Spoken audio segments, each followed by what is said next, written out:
কোনো একটা অদৃশ্য কারণে হঠাৎ করে কওমি মাদ্রাসার থেকে যে শিশু ধর্ষণের সংবাদগুলো পত্রিকায় আসতো, সেই সংবাদগুলো বন্ধ হয়ে গেছে। মানে ঠিক সেই ধরনের ঘটনা ঘটেছে আ এই যে ইউনূস সরকার আসার পরপরও এরকম বেশ কিছুদিন বন্ধ ছিল, কিন্তু তারপরে আবার সংবাদ আসা শুরু করেছে। তো ইদানিং কেন আসছে না আমি বলতে পারছি না।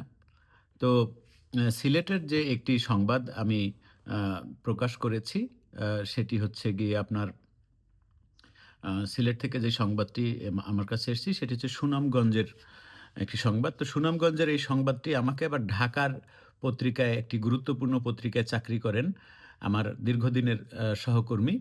উনি আমাকে দিয়ে বললেন যে, উনি আমার অনেক সিনিয়র। উনি বললেন যে, "টিটো, এই নিউজটা একটু দেখো, তুমি তোমার পত্রিকায় দিতে পারো কিনা? কারণ নিউজটা ওখানের স্থানীয় যে যারা মাদ্রাসা আছে তারা অত্যন্ত উগ্র এবং জঙ্গি মনোভাবাপন্ন।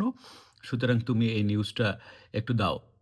তো উনি আমার অনেক দিনের পরিচিত হওয়া সত্ত্বেও আমি বললাম যে, "এরকম একটা সংবাদ তো আমি আসলে প্রকাশ করতে পারব না। কারণ এটা খুবই সেনসিটিভ এবং এর সাথে উগ্র ধর্মীয় গোষ্ঠীরা যুক্ত আছে।" তখন উনি আমাকে যে ভিডিওটির কথা বললেন যে, আমার কাছে ভিডিও আছে, তখন উনি আমাকে ভিডিওটা দিলেন।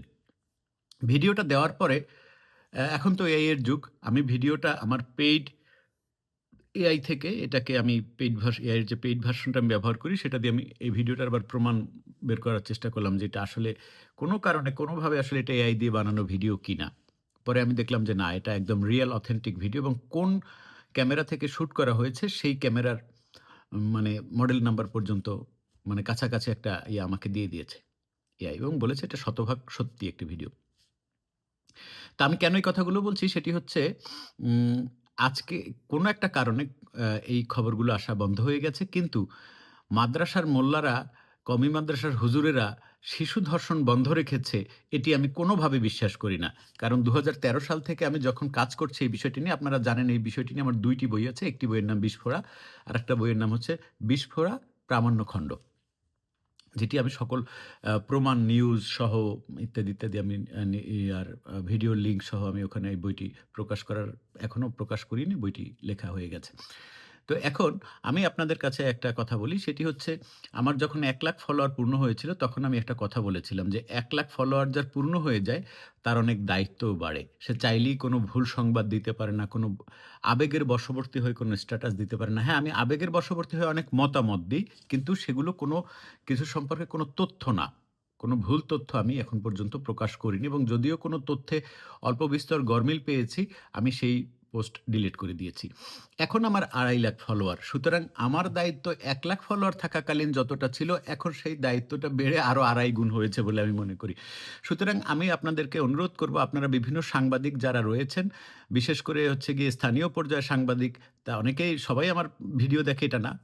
বেশ কিছু লোক আমার ভিডিও দেখেন আপনারা, তারা আমার সাথে যোগাযোগ করবেন, আপনাদের নিউজগুলো দেবেন, এবং সেখানে কিন্তু সবার আগে একটা কথা, প্রমাণ লাগবে আমার কাছে।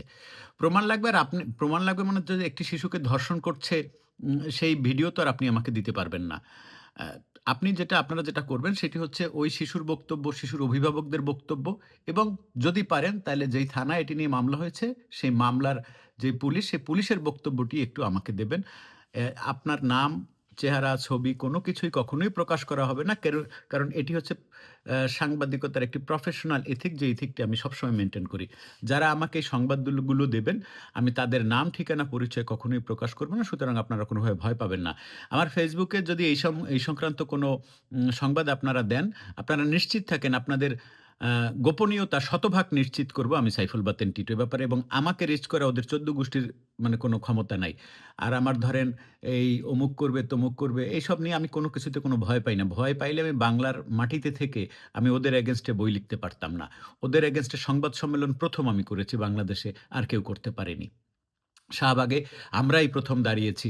আমার কয়েকজন বন্ধু-বান্ধব নিয়ে আমরাই ১ম দাঁড়িয়েছি এই বিস্ফোরার পক্ষ থেকে। সুতরাং এটা ওরা যতই চেষ্টা করুক, যতই বলুক, এই মুখ বন্ধ রাখা যাবে না। কারণ বিষয়টি শিশুদের, এবং আরেকটা বিষয় যেটা, সেটি হচ্ছে গিয়ে আ সকল মুসলমান তো আর শিশু ধর্ষক না। আর সকল কওমি মাদ্রাসার প্রত্যেক শিক্ষকও তো শিশু ধর্ষক না। নিশ্চয়ই ২-১ জন অল্প সামান্য ছিটেফোঁটা হলেও ভালো আছে। কিন্তু ঘটনা যেটি, সেটি হচ্ছে সারা বাংলাদেশে ৫ লাখের উপরে কওমি মাদ্রাসা। যেখানে প্রত্যেকটি মাদ্রাসায় যদি প্রতিদিন গড়ে ২৪ ঘন্টায় একটি শিশুও ধর্ষণের শিকার হয়, তাহলে অন্তত ৫ লক্ষ শিশু ধর্ষণের শিকার হয়। এখান থেকে যদি আপনি 50% ও বাদ দিয়ে দেন, তাহলে অন্তত ২,০০,০০০ শিশু প্রত্যেকদিন ধর্ষণ হয়। যেটি ১৯৭১ সালে ৯ মাসের আ যে ধর্ষণ হয়েছিল বাংলাদেশে তার সমান বা তার থেকে বেশি। সুতরাং আমি আপনাদের কাছে বিনীত অনুরোধ করব, যারা কওমি মাদ্রাসায় শিশু ধর্ষণের সংবাদ যেখানে পাবেন, তথ্য প্রমাণ সহ, আমি আবার বলছি তথ্য প্রমাণ সহ আমাকে দিবেন। কিভাবে তথ্য প্রমাণ সহ? ওই শিশুর বক্তব্য দিবেন। সেই বক্তব্য আমি শুনতে পারলে হবে। আমি সেটা কি প্রকাশ করব না। ওই শিশুর অভিভাবকদের বক্তব্য আমাকে শোনালে হবে। আমি সেটি প্রকাশ করব না। ওই যে থানায় স্থানীয় যে লোকজন আছে তাদের বক্তব্য আমাকে পাঠাবেন। আমি সেটি প্রকাশ করব না। পুলিশের বক্তব্য আমাকে দেবেন। পুলিশ যদি সে বক্তব্য প্রকাশ করতে চায় তাহলে সেটি প্রকাশ করা হবে। সুতরাং আপনারা নির্ভয়ে, যদি আপনি আপনার সন্তানকে বাঁচাতে চান, তাহলে কওমি মাদ্রাসায় শিশু ধর্ষণ বিষয়ক যেকোনো সংবাদ মুহূর্তের মধ্যে আমাকে দেবেন। আমি ২৪ ঘন্টা আপনাদের জন্য হাজির আছি। সবাই ভালো থাকবেন। ধন্যবাদ।